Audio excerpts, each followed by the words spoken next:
It's been a minute. This is Garrett Simmons coming at you, former Korn Ferry Tour caddy, PGA Tour caddy, a little bit of everything, coming at you, giving his podcast picks. We've been doing this all season. We're going to keep it going. Again, the odds have been a little bit slim, coming out late, not coming out at all sometimes. Again, we're still working with outright picks, but we got good news for you. The rest of the season, we're going to hopefully have a lot more guests on, maybe some players, a lot more caddies, a lot more players on the Korn Ferry Tour. So we're going to hopefully give you guys an insight into the players that are not only playing this year, but hopefully will be playing next year based on their performance this year. So consider this pod as a preview, sneak peek into some guys, some household names that hopefully you'll be seeing household names on the PGA Tours, the current Scotty Schefflers, as you will, of the Korn Ferry Tour now that are then going to be on the PGA Tour. So look out for that the rest of the year. As you can see, I got NBA basketball playing on the background. It's halftime. Bucks Celtics, in my opinion, the best two teams in the NBA. Winner of this series is going to the finals for show. I think, who's winning this game? I already lost track. Celtics up 54-47 at half. I know this is not an NBA betting show, but if you're betting tonight, Warriors -4, put the form on it, put the mortgage on it. I love them tonight to close out the series over the Grizzlies without Ja. Anyway, back to golf. This week we are in Knoxville. Almost said Nashville. Last week we were in Nashville. Brent Grant got the job done, 26-year-old from Hawaii. It was cool seeing him fight back tears as he got the job done by one shot last week at the Snedeker Open, Simmons Bank Open in Nashville. So great to see that. We're at Holston Hills Country Club this week in Knoxville, Tennessee. Just over 7,000 yards, par 72. One of the nicest courses in Tennessee. I have not worked this actual golf course. It was at, I'm blanking out on the name. It was at a different course when I was caddying, where Taylor Gooch won, where somebody else won. I think Robbie Shelton won there, and they switched over to Holston Hills. So par 72, like I said, Donald Ross course. Tom Doak has supervised a renovation over here in the last 10 years. So we're seeing, obviously with the rest of Donald Ross courses, a lot of greens that curve off, that slope away back to front, slope away on corners, false fronts, etc. So you're going to see a lot of greens similar to maybe a Pinehurst number 2. Look for players that can drive the ball straight and are good ball strikers this week. And so that's just a little bit of insight on the golf course this week. I'm going to give you a couple picks, and we'll try to keep it short and sweet. And hopefully next week we'll be back with a banger of a guest, so you don't have to just deal with me. And yeah, that's all I got. So this week, like I said, we're in Knoxville. Just coming off the Nashville, still in the Tennessee swing. Favorites 50-1. A guy that I have mentioned on this podcast before, that I have had his caddy on the podcast earlier in the season. A guy that I like, a guy that I continue to think will win and get his card soon is Kevin Doherty, coming in at 42-1. He's my favorite this week to get the job done in Knoxville. So look out for Kevin Doherty, KD, as most people call him, Oklahoma State Cowboy. John Vanderlaan is another favorite I love, and also coming in at 42-1. Hitting you all with DraftKings odds tonight if you are in a legal state. DraftKings, all of these odds I'm giving are DraftKings. Switching over to this mid-range category, 50-1 to 80-1. I like Robbie Shelton. I mentioned him earlier as a former winner here, has gotten his card and is kind of splitting time with the tour, etc., is back down.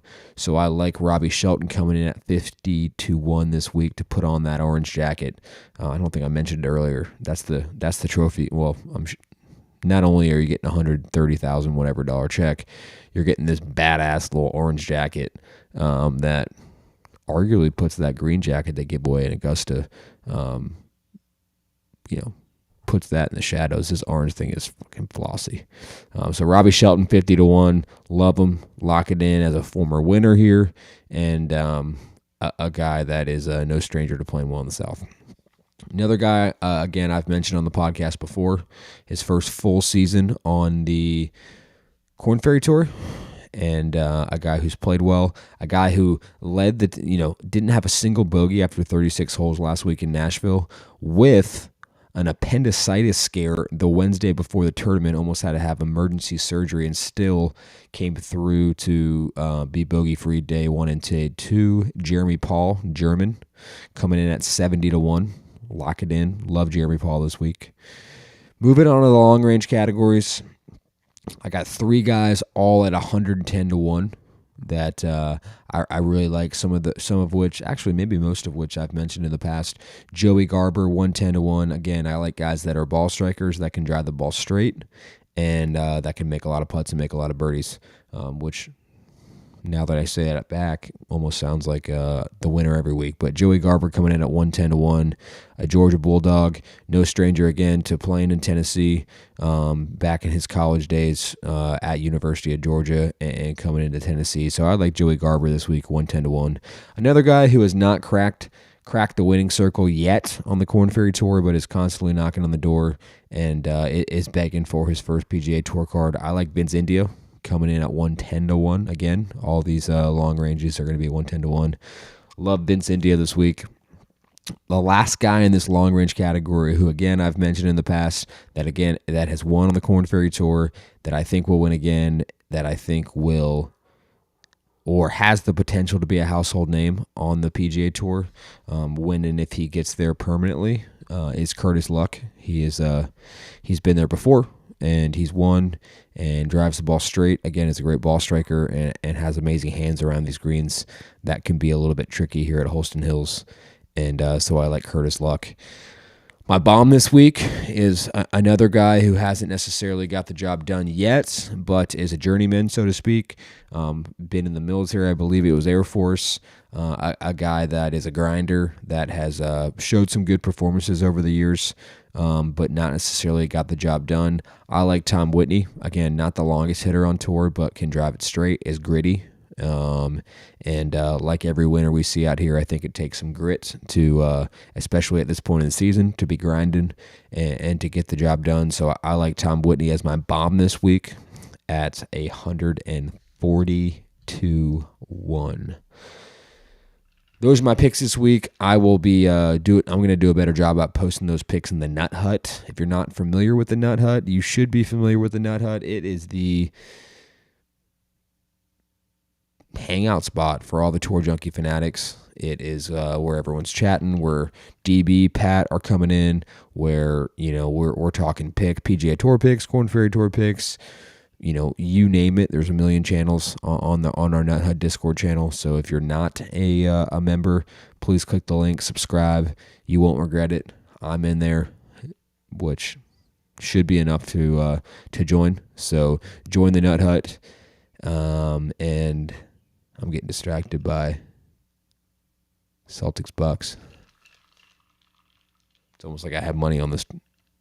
Oh, no. Giannis is just a beast. He's just a beast. So, yeah, join the Nut Hut. I am looking forward to joining DB and Pat and doing some more stuff with the PGA Tour coming up. And, yeah, I did want to kind of touch on, I know it's been in the news about this whole PGA Tour, Live Golf situation, and them denying access to go play. I don't know what I don't understand what the surprise is. We knew this was coming. I'm seeing it on Twitter. People are like, I don't see that. I don't understand. Whatever. Boom, boom, boom. This was coming. Commissioner Monahan already talked about banning people from the tour if they were going to go play. And so granting them permission and a waiver to go play overseas is not surprising. I would be interested to know who those people were who requested those I know a couple names were thrown around. I know Phil obviously got, denied. There was talks of Kevin Na, Bubba Watson, Ian Poulter. So it would have been interesting to see. I definitely have had some chats with some lower end players, Korn Ferry Tour guys, guys that don't even have Korn Ferry Tour status that would love to go play for however many $1 million. And so it'll be interesting to see. Obviously, Greg Norman has reiterated that those events are going to go on regardless. And so the big question is how many events it'll take with a 300 ranked player in the world to take home a big healthy paycheck for some of these tour guys to start wreaking havoc.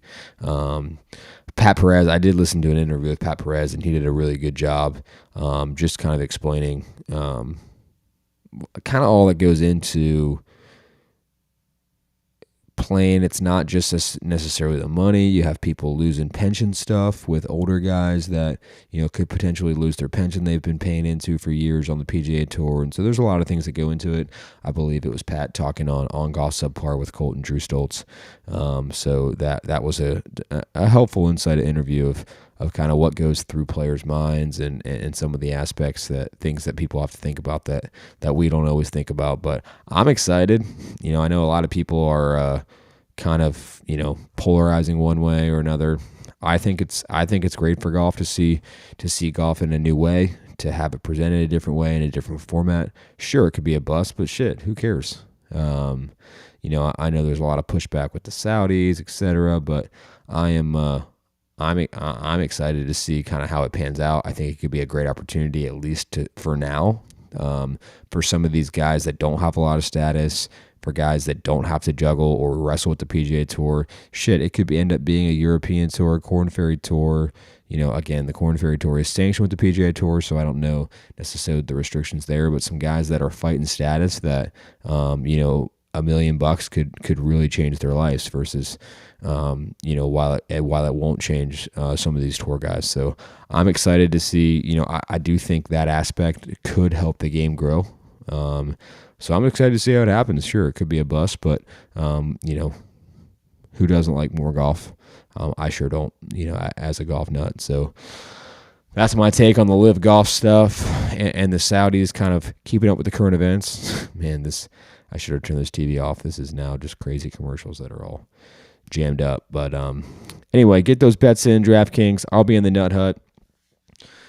Join the Nut Hut if you're not on it. And looking forward to keeping this train rolling and hopefully having some more guests on and making it more of more of an entertaining pod where you can kind of get an insight into some of these players that are playing this year that will be hopefully household names on the PGA Tour. So, again, Garrett Simmons, Korn Ferry Tour caddy. The more the months go on, it feels like it's been years. But great to be with you guys.